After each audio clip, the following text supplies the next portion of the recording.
আসসালামু আলাইকুম বন্ধুরা, গুড মর্নিং। আশা করি তোমরা সবাই ভালো আছো। আমি আলহামদুলিল্লাহ ভালো আছি। আর welcome back to my channel MD family blog. তো আজকের ব্লগটা আমি শুরু করছি দেখো সকাল 9:45 থেকে। তো উঠে গেছি অনেকক্ষণ হলো, অনেকক্ষণ আগে বলতে তোমাদের দাদাভাই গেল, ওকে খাওয়া দাওয়ার করে দিলাম। তারপর থেকে আর ঘুমোইনি, কিন্তু জেগে আছি। আর চাটাও খেয়ে নিয়েছি। আর খেয়ে দিয়ে দেখো এখন রান্না বসাবার জন্য সবজি কাটতে বসেছি। তো সবজি বলতে আমি এখানে ভেন্ডি করব, ওদিকে ভাতটাও মামনি বসিয়ে দিয়েছে। আর আমার মেয়ে কিন্তু এখনও ওঠেনি, মেয়ে ঘুমিয়ে আছে। তো দেখলাম মেয়ে যতক্ষণ ঘুমিয়ে আছে ততক্ষণ আমি সবজিগুলো কেটে নিই। আর দেখো আমি হাসছি, তার কারণ হচ্ছে আমার মামিও বসেছিল এখানে, ছোটো মামি। তো ছোটো মামির সঙ্গে কথা বলছিলাম, আর এদিকে আমি সবজি কাটছিলাম। আর ওদিকে মামুনি আছে বাইরে, মামুনি শাক বাছছিল। তো শাকও করবো আজকে, তো সেই জন্য না, সরি মামনি শাক বাছছিল না, ভয়েসটা পরে দেওয়া। আমার মামনি ওখানে বসেছিল, কথা বলছিল। তো আজকে আমি তো ভেবেছিলাম যে ভেন্ডি দিয়ে আলু চচ্চড়ি করব। আর যদি মাছ বিক্রি করতে আসে তো মাছ নেব, তো মাছবেলা একটু দেরি করে হলেও আসে। তো ওই জন্য কিন্তু আমি ওই অপেক্ষাতে বসেছিলাম যে মাছ যদি আসে তাহলে মাছটা নিয়ে নেব। আর মাছকে ভেজে ঝোল করব, ভেন্ডি আলু চচ্চড়ি করব। তো চলো তরকারিগুলো এখন বানিয়ে নিই। এখন বাজছে 9:45। আর দেখো ভাত হয়ে গেল। ভাতনি মাঠটা মামনি ঢাকা দিয়ে দিল। আর এখানে হচ্ছে তোমার তরকারি, ভেন্ডি আলু বসালাম। তো আজকে ভেবেছিলাম ভেন্ডি আলু চচ্চড়ি করব আর মাছকে ভেজে ঝোল করবো। তো দুর্ভাগ্যবশত মাছবেলা আজকে এলো না, দেখো কালকে এসেছিলো, আজকে এলো না। তো ভেন্ডি কিন্তু হয়ে এসছে, গ্যাসটা একটু বাড়িয়ে দিই। তো এখানে রাখা আছে কালকের একটু মাংস, এই দেখো। তো মাংসটা রান্না করতাম না, আজকে আমার ইচ্ছে ছিল না মাংস খাওয়ার, মাছ খাওয়ার ইচ্ছে ছিল, কিন্তু কিছু করার নেই, খাওয়া হলো না মাছ। আর মেয়ে দেখো এইমাত্র উঠলো, ওকে দিলাম কর্নফ্লেক্স, কর্নফ্লেক্স খেলো না, 2 চামচ খেলো, একটা কলা খাইয়ে দিলাম, ব্যাস হয়ে গেছে। তো এখনও উঠোনে ঘুরে বেড়াচ্ছে। বিছানা টিছানা আমাকে সব ঝাড়তে হবে, বেড কভারটা তুলবো, দিয়ে তুলে বেড কভারটা ভিজাবো, দিয়ে কাজ। তো বন্ধুরা ওইদিকে দেখো মাংসটা বসিয়ে এলাম। আর মাংসটা বসানোর পর তোমাদেরকে তো বললামই যে বেড কভারটা তুলে নেব। তো বেড কভারটা আজকে তুলতে হবে, বেড কভারটা তুলবো, তারপরে তোমার ওই বালিশের কভারগুলোকে খুলে নেব। আর মেয়ে পানিও ফেলে দিয়েছে জানো তো। তো বেড কভারটা কাচাও হয়নি, মানে নতুনের পর কাচিনি, পানি কাচা করেছিলাম, জল কাচা যাকে বলে। আর আমি এরকম সার্পে দিইনি। তো মেশিনে তো ভরা যাবেই না, বুঝতেই পারছো। মেশিনে ভরলে হয়তো একদম কালকেই দেখবো সাদা কালার হয়ে গেছে, পিঙ্ক কালারটা উঠে গিয়ে পুরোপুরি সাদা হয়ে যাবে। তো এটাকে দেবো হাতে, সার্পে ভিজিয়ে দেবো, বালিশের কভারটাকে আর চাদরটাকে একসঙ্গে দিয়ে দেবো সার্পে। আর তোমার ওই যে মোটা যেটা আমরা গায়ে দিই ওইটা আমি মেশিনে ভরে দেবো, কারণ ওটা প্রচণ্ড ভারী, ওটা আমি কাচতে পারবো না। আর ভাবছি এই যে তোষকের যে কভারটা আছে না, এটাকেও কালকে কাচতে দিই। তো আজকে আর দিলাম না, আজকে বেশি দিলে অনেকটা হয়ে যাবে, আর তখন 3 ঘন্টা নিয়ে নিবে সময়। আর অল্প কাপড় হলে পরে কিন্তু 1 ঘন্টা 20 মিনিটের মধ্যে হয়ে যায়। তার জন্য আমি আজকে আর দেবো না। আর এমনিতেও মানে অতগুলো কাপড় একসঙ্গে কাচার দরকার নেই, বেশি কাপড় ভরলে আবার দেখছি ময়লাও ঠিকঠাক উঠছে না জানো তো। আর যত কম কাপড় তত কিন্তু ময়লা উঠে যায়। তো দেখো আমি আর একটা এখানে চাদর পেতে নিয়ে চলে এলাম, এটা একটা কাঁচা বেড কভার। তো সেটা এখন বিছিয়ে নেব। তো দেখো এই চাদরটা কেমন কেনা কিছুদিন হলো, বেশি কিছুদিন হয়নি, তোমরা অবশ্য দেখেছিলা। কিন্তু এত তাড়াতাড়ি কালারটা নষ্ট হয়ে গেল যে মানে কি বলবো। কিন্তু কালারটা নষ্ট হয়ে গেলে কাপড়টা কিন্তু খুব সুন্দর, একদম নরম সুতি। আর আমাকে এই ধরনের বেড কভার কিন্তু খুব ভালো লাগে, ওই একদম নরম সুতির হয় না, ওইগুলো খুব ভালো লাগে। আর আরেকটা যেটা হয় তোমার সেই কি বলে বটে, ওটা পলিকটনের যেটা হয়, পলিকটনের বেড কভার আমার একটু ভালো লাগে না, আমার মানে ওই বিছানায় শুতে ইচ্ছে করে না। তো পলিকটনের বেড কভারগুলো দেখি দাম অনেকটা কম, অনলাইনে দেখি। তারপর তোমার মানে দেখতেও সুন্দর হয়, কালারও উঠে না, কিন্তু আমার শুতে ভালো লাগে না, ওই জন্য কিন্তু আমি ব্যবহার করি না। তো চলো কাপড়টা ভিজিয়ে। তো বন্ধুরা দেখো আমার ওইদিকে মাংস রান্নাও কিন্তু কমপ্লিট হয়ে গেছে। আর রান্না করতে করতে তারপরে আমি দেখো কাপড়টাকেও কেচে নিলাম। চাদর ছিল, বালিশের কভার ছিল, আর আমার মেয়ের দুটো টেপ, আর ওর মেয়ের 5 বালিশের কভার। তো এই দেখো মেয়েকে এবার গোসল করাবো, তো আগে থেকে জামা টামা খুলে একদম রেডি হয়ে গেছে। তো ওকে দিয়েছিলাম ঘরে ফল কেটে, আপেল কেটে, মৌসম্বি কেটে, এগুলো কেটে দিয়েছিলাম। তো একটাও খায়নি, আজকে আবার নষ্ট করেছে। অন্যদিন তাও মৌসম্বিটা ও নষ্ট করে না, ভালোবাসে, কিন্তু আজকে দেখো আমি দেখছি তো একটাও খায়নি, সবকে রেখে দিয়েছে। তার কারণ হচ্ছে এর আগে ও মানে একটু খেয়েছিল, ওই কেক খেয়েছিল, পাপা এনেছিল। তো সে কেক ফেক খেয়েছিল বলে আজকে ফলটা খেতে পারলো না। তো আমাকে ভালো লাগে না, আমাকে মনে হয় এই টাইমে একটু ফল খাবে, ফলটা খাওয়া জরুরি কেকের থেকে। তো বন্ধুরা রান্না হয়ে গেল, চলো রান্নাটা শেয়ার করি।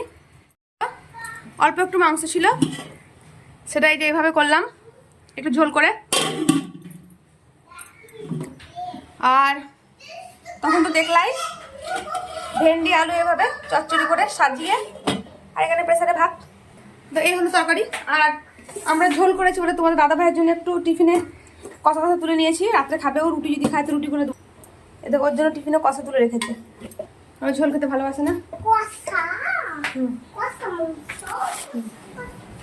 তো চলো এখন এবার মেয়েকে গোসল করে দিব, চাদর টাদর কেচে দিয়ে মেলে দিলাম।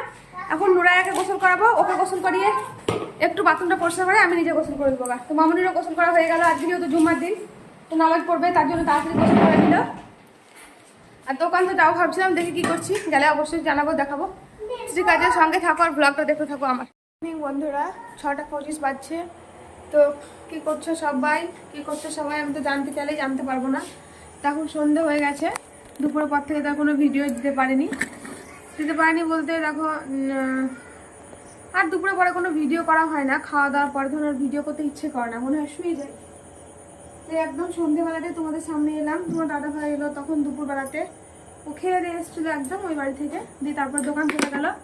মেয়ে উঠে গেছিলো তাড়াতাড়ি, দুদিন থেকে ও তাড়াতাড়ি উঠে যাচ্ছে 4টার সময়তে, নইলে আগে তো 5। তো বন্ধুরা ভিডিওটা করতে করতে মোবাইলটা আমার পড়ে গেছিলো, তোমরা বুঝতেই পারলা নিশ্চয়। তো চলো এখন একটু আদা কুচা চা করে নিই, দিয়ে একটু চা খাবো। চা খেয়ে আবার রাত্রেবেলা রান্না বান্নার ব্যাপার আছে। তো চলো দেখা যাক রাতে আবার কি হচ্ছে, কি করব রান্না। তো সঙ্গে থাকো, ব্লগটা দেখো। চাটা করে খাই, দিয়ে তোমাদের সঙ্গে আবার তখন আসি। তো চলো এখন এবার চাটা করব। তো দেখো এক টুকরো আদা নিয়ে চলে এলাম। তো আদাটাকে এখন চাকু নিয়ে ছিলে নিচ্ছি। তো ছেলবো, আর ছেলার পর দেখো আমি চায়ের হাঁড়িটাও নিয়ে চলে এসেছি। তো আদা কুচবো, আদা কুচে চা খাবো, আর দুধ চা খাবো না। আর ওখানে কিছু এঁঠো বাসনও আছে, তো সেগুলোও ধুতে হবে। তো একদম চাটা আগে করে নিই, খাওয়া দাওয়া হবে, তারপরে না হয় আমি ধুয়ে নেব। তো বন্ধুরা আজকে যে আমার সঙ্গে কি হচ্ছে কি জানি, আমি নিজেই জানি না। আজকে দুবার হলো আমার সঙ্গে যে মোবাইলটা আমার উল্টো উল্টো পড়ে যাচ্ছে, জানো তো। এবার তো পড়লো, দিয়ে একদম পুরো গ্লাসটাই আমার ফেটে গেল। তো গ্লাস তো লাগানোই হচ্ছিলো না, অনেকদিন আগে থেকে একটু ফেটে আছে। তারপরে তোমার দাদাভাই তখন আর সময়ই পায় না, যে আর সময় সত্যি ওরও নেই, ও তো দোকানে থাকছে সারাদিন, কী করে বা যাবে। আর আমারও হয় না যে বাজারে গিয়ে আমিও গ্লাস লাগাবো, ওইসব দোকান টোকান আমি আবার সেরকমভাবে জানি না। এবার লাগাতেই হবে, কারণ পুরোটাই ফেটে গেছে। তারপরে কভারটাকেও চেঞ্জ করতে হবে। তো দেখো আদা কুচে একদিকে আমি চাটা বসিয়ে দিলাম, আর একদিকে দেখো ভাত দেখলাম বসাতে হবে। তো চারি সাইডে একটু ভাত লেগে আছে, তোমরা দেখতেই পাচ্ছ। তো অল্প একটু ভাত ছিল, তো ভাতের সঙ্গে চাল দিয়ে ধুয়ে ভাতটা বসিয়ে দিব। তোমরা ভেবো না যে ভাতটা হয়তো বেশি গলে যাবে, এটা কখনোই হয় না। ভাতের সঙ্গে চাল ধুয়ে দিলেও কিন্তু ভাত সুন্দর হয়। তলাকার ভাতটা বুঝতেই পারবে না যে ওটা আগে ভাত ছিল। তো অল্প পাড়া 4টি ভাত ছিল, সেটা আর ফেললাম না। তো ওই জন্য দেখো দেখলাম যে চাটা একদিকে খাবো, আর তা করতে ভাতটাও ফুটে যাবে, আর তাড়াতাড়ি রান্না বান্নাও হয়ে যাবে, তাহলে ঝামেলাটা মিটে যাবে। আর তোমার দাদা ভাই দেখি কি খাবে, ওকে আবার ফোন করব, ওকে ফোন করে জিজ্ঞেস করব ও যা খাবে তখন সেটাই করে দেবো। যদি রুটি খায় তো রুটি করে দেবো, আর মুড়ি যদি খায় তো মুড়ি খাবে। ওর তো মাংস রাখাই আছে, টিফিনে তোলায় আছে, তো ও মনে হয় রুটি দিয়ে মাংস খেতে ভালোবাসে। তো যত সম্ভব ওকে রুটিটাই করে দেবো আমি আজকে। তো চলো এখন চাটা আগে। আর এই দেখো চাটা হয়ে গেল বন্ধুরা।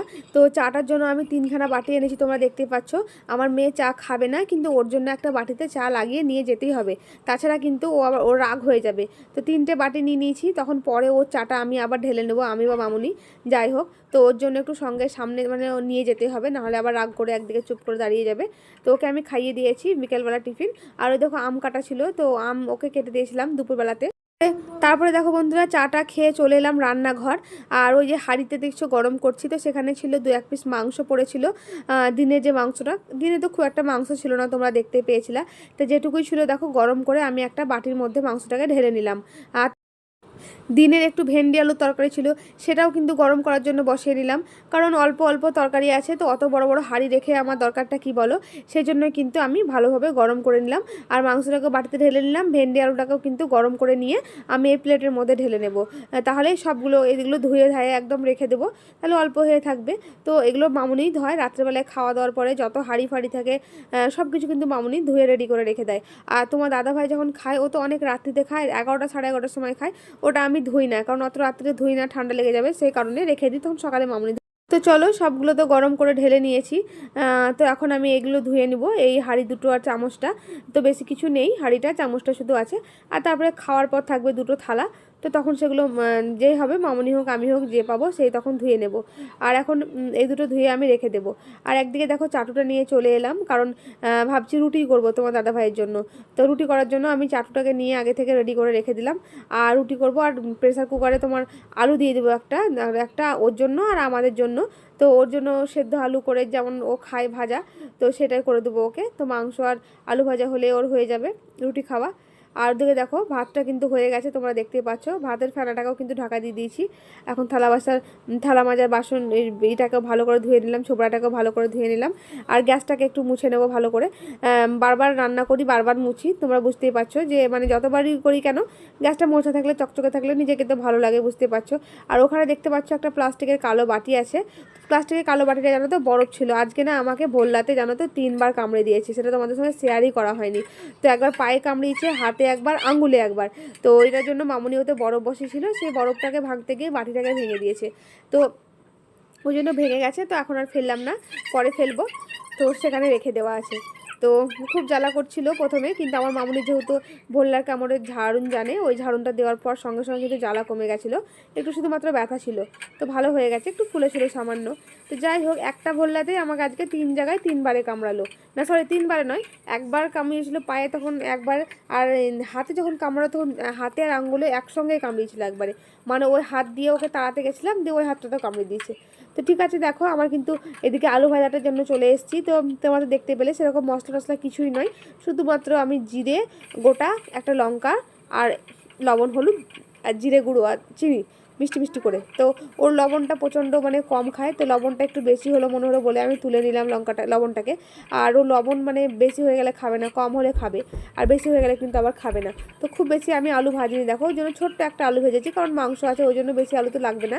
ওই জন্য আর খাবে তো মাত্র 3 পিস রুটি, 4 পিস রুটিও কিন্তু খায় না, তার জন্য একদম অল্প আলু ভাজা। তো বন্ধুরা ঠিক আছে, এই আজকের মতো ভিডিওটা আমার এই পর্যন্তই থাকলো। যদি একটু ভালো লেগে থাকে তো চ্যানেলটা একটু সাবস্ক্রাইব করে দিও, লাইক কমেন্ট আর শেয়ার করতে ভুলো না। আর পাশে থাকা বেল আইকনটি টিপে অল বাটনটি অবশ্যই প্রেস করিও। তো সবাই ভালো থেকো, সুস্থ থেকো, আল্লাহ হাফিজ। দেখা হবে আবার তোমাদের সঙ্গে নেক্সট ব্লগে।